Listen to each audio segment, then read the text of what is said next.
Najlepša hvala. Zdaj moram reči, da smo malce pohrustali čas za diskusijo, ampak ker smo pohrustali čas za diskusijo, bomo pa zdaj še malo načeli čas za odmor.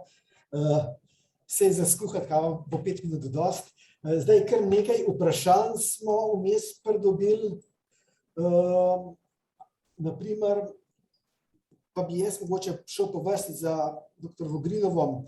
Mene je presenetilo, da ste noter omenjali tudi, da iščete otroke z nizko ravnjo holesterola. Sem to napačno razumel v programu presejanja. Ja. S kakšnim namenom pa? Prosim? S kakšnim namenom? To je del protokola, ki jo je v bistvu ga nam predpisala pediatrična klinika in mislim, da bo verjetno docent Grošelj o tem Jaz tole danes sicer, mislim, v tem smislu, ta del programa smo algoritem uvestili, ker je bilo pred tem, na primarni pediatriji se izmeri vrednost holesterola in pediatr dobi nek rezultat. Pred tem je bilo kar nekaj dilem, kaj narediti z to nizko vrednostjo, ker je ta rezultat na voljo, smo želeli v bistvu ta rezultat nekako čim bolje po najboljši presoji za dokazi utemeljeni izkoristiti, in smo ugotovili, da pod to vrednostjo se zelo poveča možnost za te primarne hipoholesterolemije, ki vemo, da so tudi po večini redke prirojene bolezni presnove in zaenkrat poteka kot nekakšna pilotska evaluacija tega dela programa, ki nam bo dala odgovor, ali je to smiselno početi naprej. Se pravi, tukaj mi smo želeli v bistvu s tem algoritmom predvideti praktično vse možne situacije in ena situacija je tudi nizka vrednost. Ni pa to del, v ožjem smislu del tega programa. Tako da na ta način je treba to razumeti. Potem imamo tukaj vprašanje, ali se pri zelo visoki vrednosti holesterola prične zdravljenje že pred 8 oziroma 10 letom? Ali čakamo najprej na genetiko, pa potem šele? Glede na to, da se to na primarni ravni tam okoli 5 leta, pri nas pride okoli 6 leta, oziroma tam po 6 letu, pol do 1 leta praviloma že dobimo genetiko. Tako da pri veliki večini teh otrok imamo diagnozo tam okoli 6-7 leta in je čas, do 10 leta je čas. Po evropskih smernicah jim sledimo po 8 letu, oziroma med 8 in 10 letom je tisti čas, zlasti pri zmerni in izraziti družinski hiperholesterolemiji za uvedbo zdravljenja. In teh smernic se poskušamo držati, pa pomembno, da ta odločitev za zdravljenje nekako dozori, se pravi, da nekogar, se pravi, ne želimo tega uvajati čez noč, je fino, da družina nekako razume najprej zelo dobro te razloge, zakaj se uvaja, zlasti, ker vemo, da mora biti to zdravljenje v bistvu prvič dost urejeno, se pravi, komplianten mora biti ta otrok, kar ko enkrat to družina sprejme, kar opažamo, da se zgodi, ampak tukaj želimo dati družini tudi nekaj časa in praviloma nam to nekako uspeva. Je pa, kot je dr. Trudnova prej omenila, zdaj izziv časa bo, kako resnici to zaupanje ljudi ohranjati na zadostnem nivoju, da bomo vse te preventivne programe nekako uspeli vzdrževati na teh visokih obratih, ki jih trenutno nekako dosegamo.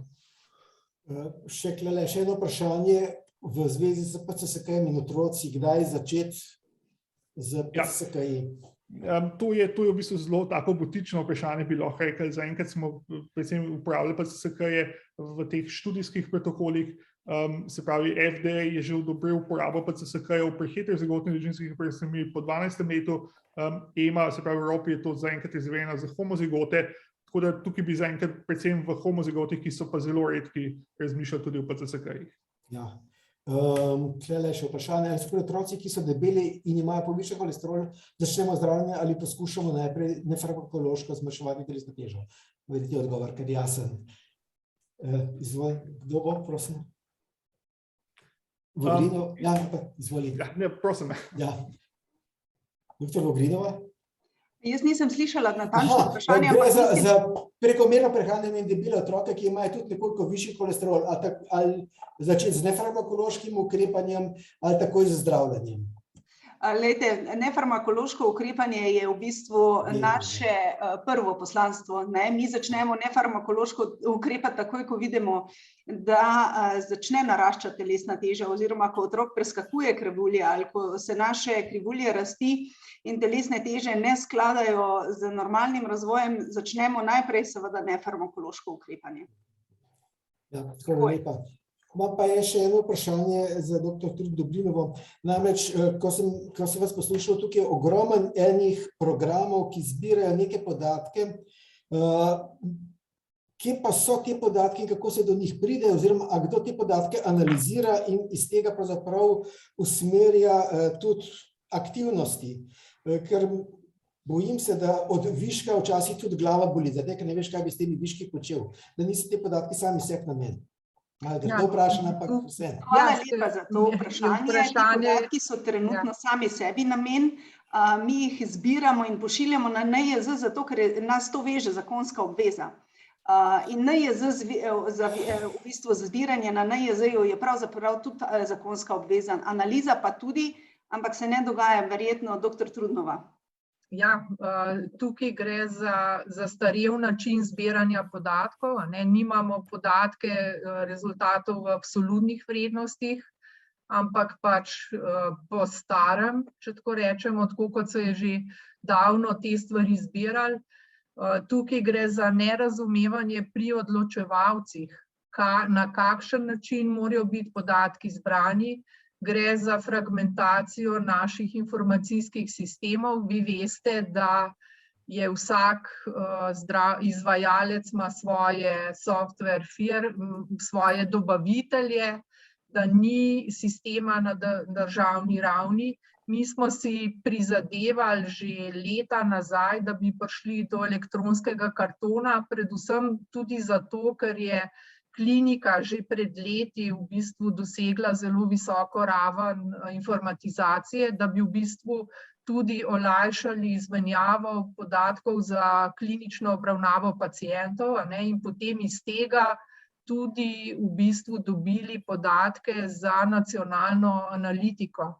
Tako da tukaj gre za stvari, ko mi rečemo, da je še v klinopisni fazi.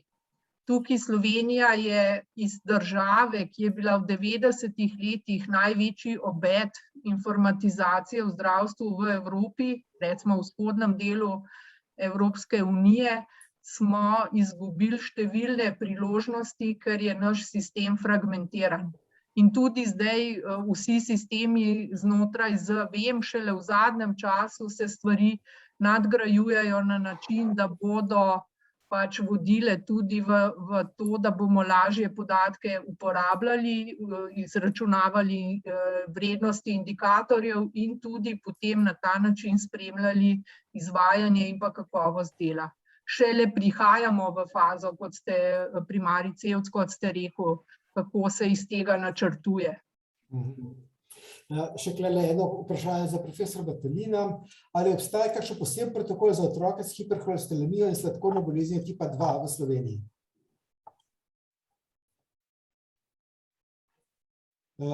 Priključen je profesor? Aha, je. Izvolite. A se lahko jaz uglasim? Ja, vi se morate. Živjo sem. Hvala lepa za povabilo, malo poslušam. Trenutno v Sloveniji nimamo otroka, niti mladega odraslega, ki bi imel sladkorno bolezen tipa 2. Imeli smo, ampak je bila oseba v bistvu z vzhodnimi geni, da tako rečem politično korektno.